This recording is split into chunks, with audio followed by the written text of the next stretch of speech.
Այսօր խոսելու ենք բեռնատարների հայ վարորդների խնդիրների մասին։ Փետրվարի 12-ից հայկական բեռնատարները կանգնած էին Վրաստան-Հայաստան սահմանին։ Վարորդները պնդում են, որ առանց պաշտոնական պարզաբանման յուրաքանչյուր մեքենայից վրացական կողմը պահանջում է $600-700։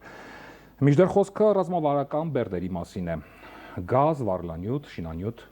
Սա տեխնիկական խոչընդոտ է, թե կոռուպցիոն ռիսկ, թե քաղաքական ճնշում։ Թեմայի շուրջ զրուցելու ենք միգրացիոն փորձագետ Տաթևիկ Բեժանյանի հետ։ Շնորհակալություն հրավերը ընդունելու համար։ Եվ այսպես, ինչպես նշեցինք սկզբում, սա քաղաքական շանտաժ է, թե կոռուպցիոն ռիսկ է, ինչ է կատարում սահմանին։ Ցավոք,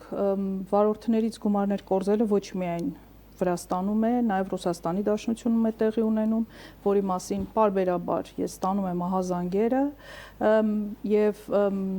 նույնիսկ ՌԴ-ում գումարը վերցնում են չնկատելու համար, որ օրինակ իրենց ժամկետը գերազանցել են ՌԴ-ում գտնվելու համար։ Ինչ հիմնավորում են ասում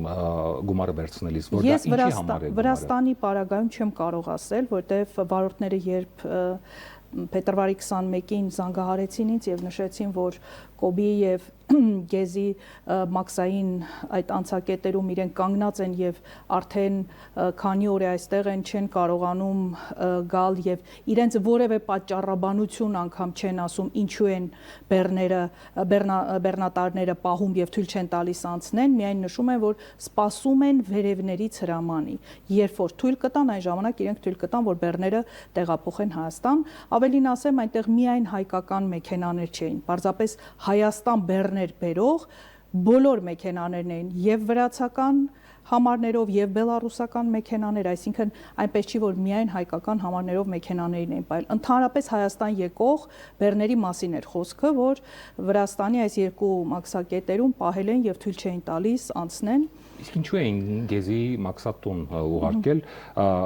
սա տեխնիկական ընթացակարգ է, հաշվի առնելով հատկապես, որ ռազմավարական, ինչպես նշեցինք, բեռներ էին տեղափոխում։ Ես ամեն դեպքում բավականին երկար փնտրեցի, որևէ տեղ ես չհանդիպեցի, որևէ մեկնաբանության, որ վրացական կողմը ինչ որ կերպ մեկնաբանել է, ինչով էր սա պատճառաբանված։ Մեր կողմից էլ ես մեկնաբանությունների չեմ հանդիպել, իսկ վարորդները իրենք տեղյակ չէին, իրենց ուղղակի չեն ասում ինչի մասին է խոսքը։ Ընդհանրապես ասել են սպասեք, կլինի հրաման, թույլ կտանք, դուք կգնաք։ Բարեբախտաբար արդեն լուծվել է այդ հարցը եւ այսօրվա դրությամբ բոլոր մեքենաները արդեն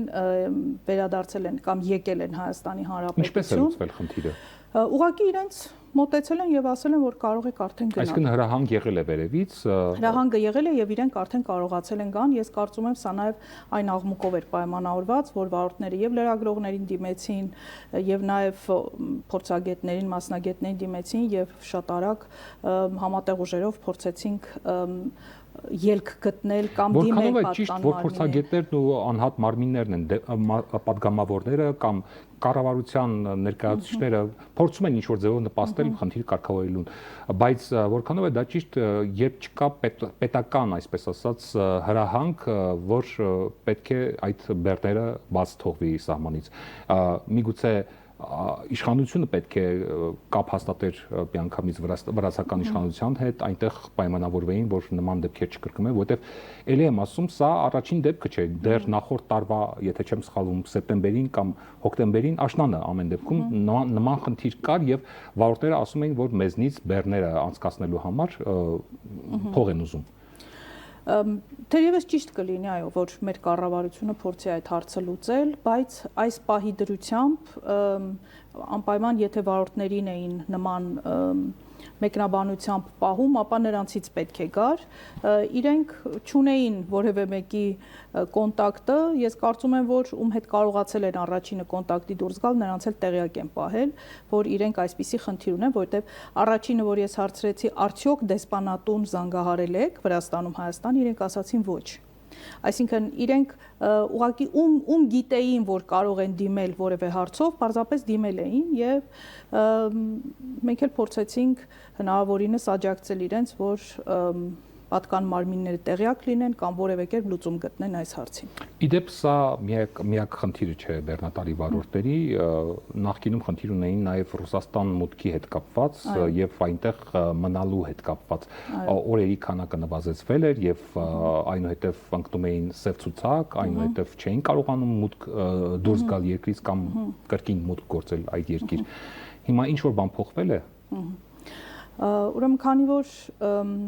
օրենքը ուժի մեջ էր մտել 25 թվականի հունվարի 1-ից, հիմնականում սեպտեմբեր ամսից սկսեցին արդեն խնդիրներ ունենալ մեր վարորդները, որովհետև ՌԴ-ում գտնվելու իրենց ժամկետը կրճատվել հասցվել էր 90 օր, գումարային 90 օր տարվա ընթացքում։ Եվ նրանք, ովքեր գերազանցել էին ՌԴ-ում գտնվելու 90-օրյա ժամկետը, ցավոք սրտի մեծ մասը հայտնվեցին վերահսկվող անձանց ռեեստրում, իսկ մի մասն էլ ուղղակի մուտքի արգելք ստացան։ Նրանց ում տվյալները ոստիկանությունը ստուգեց, նրանց ուղղակի մուտքի արգելք տրեցին։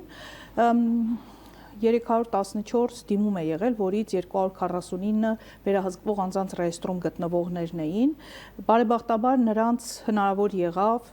Եվրասիական տնտեսական հանձնաժողովի գործընկերների հետ միասին դիմելու եւ ռեեստրից հանելու այդ մարդկանց։ Նրանք հիմա խնդիր չունեն այս տարի, այո, նրանց բանկային հաշիվները սառեցվում են, որից իրենք հասկանում են, որ իրենք արդեն հայտնվել են վերահսկվող անձանց ռեեստրում։ Նրանք այս տարվա հունվարի 1-ից սկսած դեռևս ունեն էլի 90 օր գումարային գտնվել Ռուսաստանի Դաշնությունում։ Մինչև երբ։ Մինչև այդ 90 օրը կլարան այս տարվա ընթացքում, բայց իրենց համար նրանք ովքեր կարող են գնալ, այս պահին կա դրական տեղաշարժ, քննարկվում է, որ այդ 90 օրը դարձվի 180 օր, ամեն դեպքում շատ բարձր մակարդակով նման խոստում տրվել է։ Եվ քննարկվում է, որ օրինակ հունիսի 30-ից վարորդները լրացնեն RUID հավելվածում իրենց տվյալները, նշեն, որ իրենք վարորդ են, բեռներ են փոխադրում, կցեն բոլոր համապատասխան փաստաթղթերը, որից հետո երբ որ իրենք կհասնեն սահման, պարզապես համակարգում կնշվի, որ իրենք բեռնափոխադրող են եւ իրենց վրա այլևս չի տարածվի այդ 90-օրյա ռեժիմը։ Սա այն տարբերակն է, որը այս պահին քննարկվում է եւ ես հույս ունեմ, որ այն ուժի մեջ կմտնի։ Ցավոք չի լուծվել այն վարորդների հարցը, ովքեր արդեն ունեն մուտքի արգելք եւ այդ մուտքի արգելքները հիմնականում 5 տարի ժամկետով են։ Նրանց համար եւս դիմումներ են ուղարկել այս տարվա ընթացքում, խնդրել, որ նորից դիտարկեն այս մարդկանց հարցը, Եվրասիական տնտեսական հանձնաժողովը բարձրացնի այս հարցը ՌԴ պատկան մարմինների մոտ, որպեսզի չեղարկեն այս մուտքի արգելքը եւ թույլ տան, որ նրանք եւս շարունակեն։ Դեռևս որևէ պատասխան, նույնիսկ հուսադրող որևէ լուր ցավոք այս պահին չունենք նրանց համար, ովքեր արդեն ունեն մուտքի արգելք։ Այդ խնդիրը կար նաեւ Ղազախստանի հետ եւ մի քանի երկրների հետ, նրանց դեպքում ինչպես է կարգավորել հարցը։ Ճիշտ այնպես ինչպես մեր, որևէ լուծում դեռևս չկա հստակ եւ ես պետք է նշեմ, որ Ղազախ եւ Ղրղըզ գործընկերների հետ միասին մենք բարբերաբար աշխատում ենք Եվրասիական տնտեսական հանձնաժողովի հետ, ցուցակներն ենք ուղարկում թարմացված, նյութերն ենք ուղարկում, կապի մեջ ենք իրենց հետ անընդհատ եւ մեր Միգրացիա եւ քաղաքացիության ծառայության ԱԳՆ-ի ներկայացուցիչների հետ մշտական կապի մեջ ենք, որ այս հարցերը կարողանան լուծում ստանալ։ Մենք տարեվերջին խոսում ենք, որ մարտից ռուսական միգրացիոն ծառայության օրենքներում փոփոխություններ կլինեն։ Ինչ փոփոխությունների մասին էր, եկեք նախ վերհիշենք դրանք եւ ինչ սպասել մինչեւ 2026-ի ավարտը։ Դեռևս 2021-ից սկսած մինչև 26-ի հունվարը Ռուսաստանի Դաշնության միգրացիոն օրենսդրության 73 փոփոխություն է տեղի ունեցել։ Ցավոք դրանով չի ավարտվում միգրացիոն օրենսդրության փոփոխությունները, որոնք որպես կանոն խստացումներ են։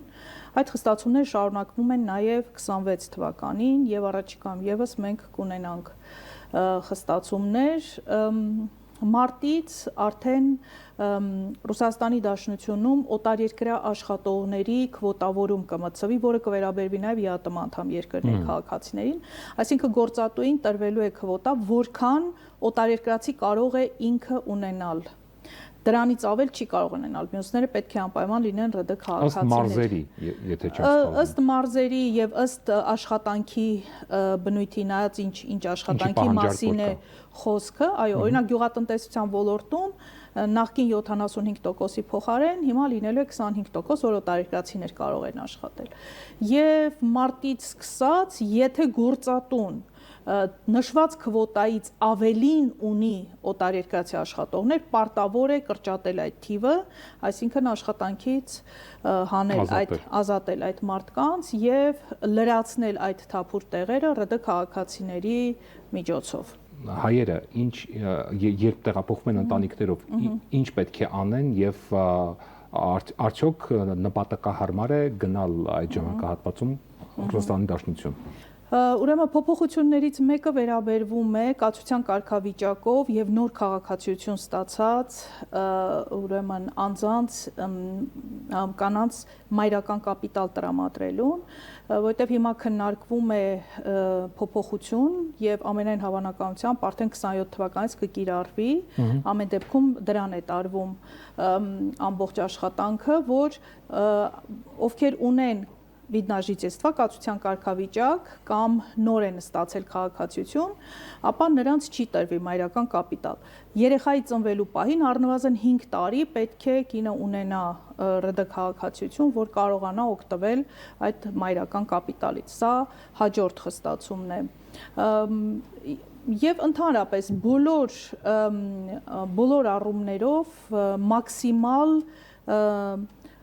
խստացնում են ուրեմն գումարների տրամադրումը եւ հնարավորինս հարկերի գանձումը։ Օրինակ